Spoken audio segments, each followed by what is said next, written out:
All right, so today we're going to learn about rendering everything, rendering the awesomeness that is rendering. So we got our little scene right here. I'm just going to go ahead and add some stuff to it just to, give me something to render. Put that right there. Put this plane there. Make that huge. Also that huge.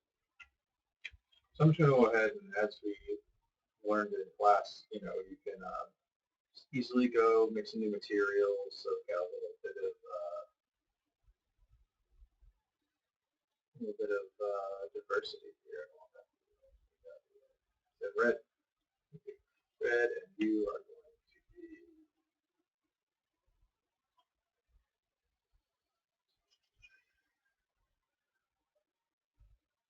glowy, bluey.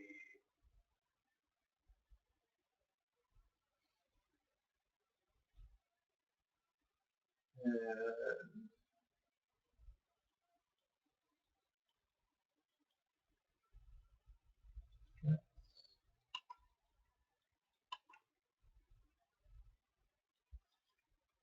make some more things right here. So yeah, there we go. There's our fun little scene. Let's make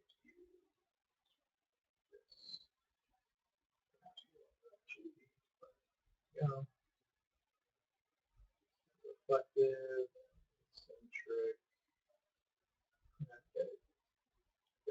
Cool. There's my cool little scene. Fancy stuff. Yeah, just to recap, probably remember this, but select faces, extrude out, bring it in, extrude, bring it up, and then you do this, extrude. Yeah. And also bring it in. There we go. There's a fun little thing to do here. Oh my god, I can just do this all day.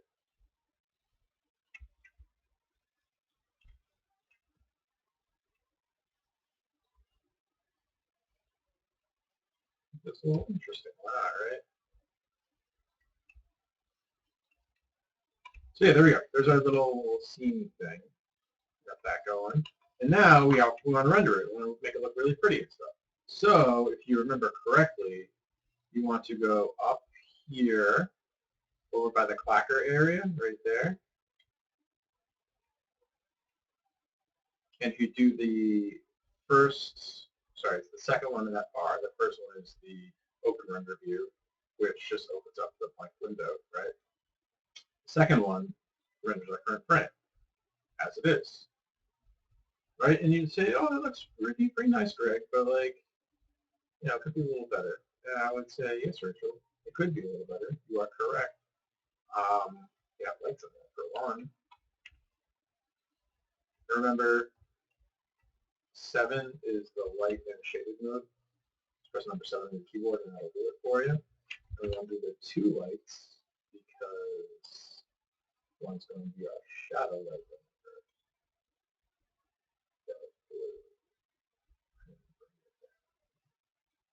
So I'm making it blue, right? I just make it more purple. Just because there's no such thing as black in nature, not really, unless you're looking at like a black hole. So we got that.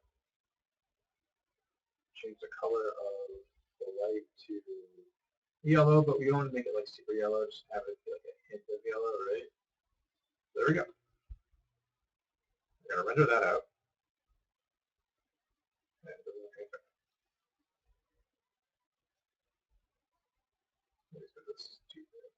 A little too red. And then,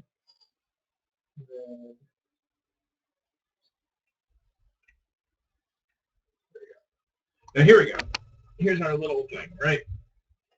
And again, yes, Greg, it looks fine or fancy, but it could still look better, and I agree. You want to go to the 1, 2, 3, 4th, the clacker with the 2 circles to the left of it. Click on that. When you do, it brings up your render settings. Now, the render settings is everything you need, right? You want to go through here. Remember, you want to do, if you're doing, like you want to render out your plane scene, you want to go to name.number.extension. So it would be plane scene dot frame 001 dot IFF, which is the image format we're doing. Frame padding is, I set it to 3 or 4.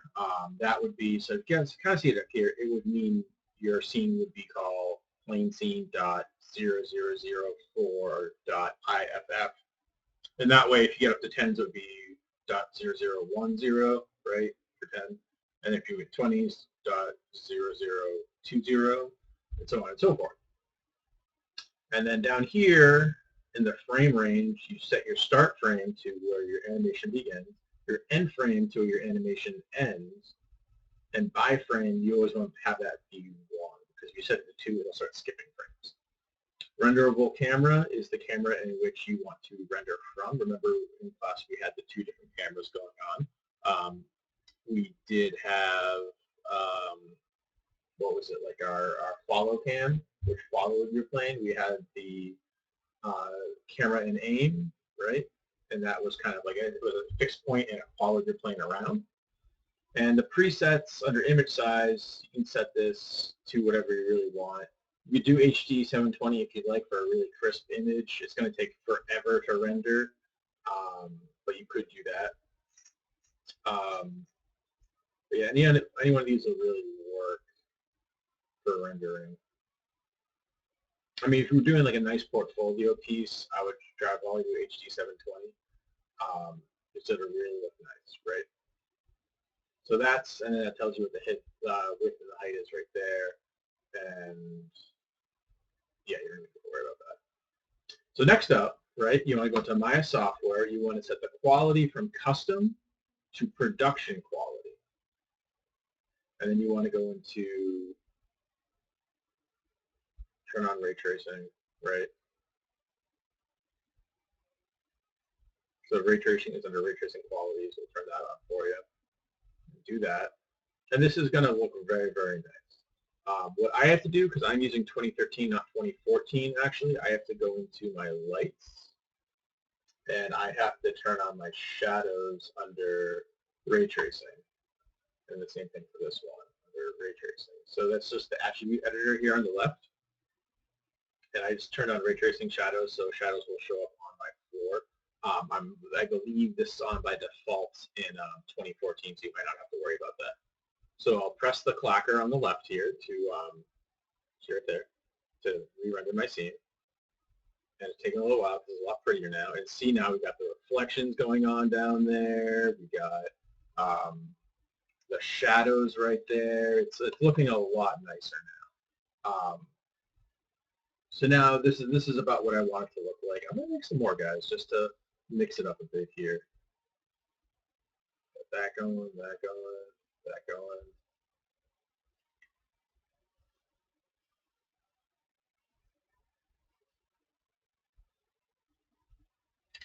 And remember, you always right-click, assign existing material. I'll put that one. See, this is why we always name it, so I know which one we're doing. Blend one, there we go. Remember to always name your stuff. Be good. It's just a tutorial, so I'm not naming like anything for the sake of time, even though I'm taking my sweet time just making stuff, but whatever. Render it out. Awesome. Beautiful. Fantastic. So if you wanted to render out your whole animation, what you would do is in this menu right here, it says polygons in the upper left-hand corner. Go hit that, go into rendering, render, and hit batch render, and just let it go. And what that will do is that will render out your whole animation with the render settings that we had set with the clacker with the 2 circles to the left of it. And that'll take a little while to do, especially if you do 720p. And that'll just render it out frame by frame by frame, if you remember correctly. And then if you just want to show that off to your friends and family, you can just go into FCheck, right, and just open it through FCheck. Or if you want to get fancier with it, if you're doing this on a Mac, you could just save your window, or you could save your movie out from FCheck directly as a .mov. However, this option is not available in Windows versions like I'm using because I don't know why not. So what you could do if you really wanted to is you could put it into another program like Windows Movie Maker, or you could put it into Adobe After Effects, and that'll bring it up frame by frame by frame by frame. And then you just literally save it out as whatever image or whatever move file you want to do it as. So yeah, that's essentially rendering right there, from creation to rendering out. All your settings are essentially in that clacker. And feel free to mess around here with whatever you want. You know, the more you mess around, the more you understand what things do and how they work, as opposed to just going by step what I did. You could always remember, you could always load your default settings preset if things get too out of control. And that will just literally revert everything to what it was. So yeah, we're back to low quality, and over here it's back to just name.extension and not name.number.extension.